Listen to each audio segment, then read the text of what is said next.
Hello mga gang! Welcome back to our channel!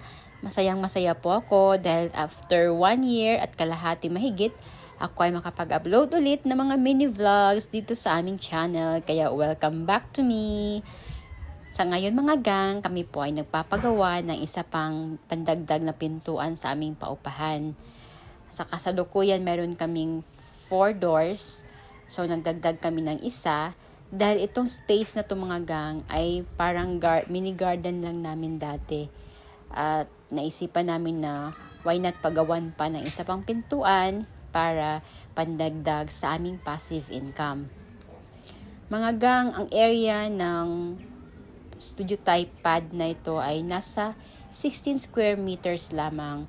Pero kompleto na po siya. Meron siyang mini kitchen, may bed area, may dining area, at saka my own toilet and bath. Kung saan magkakaroon po ng privacy kung sino pa ang mag-rent sa space na to.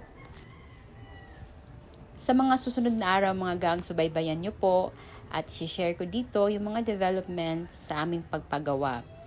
At i-share ko rin sa inyo mga gang ang magiging expenses namin sa pagpagawa ng space na ito.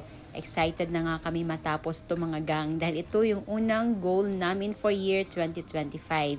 To God be the glory. So hanggang dito muna at abangan ang mga susunod na post ng vlog na ito.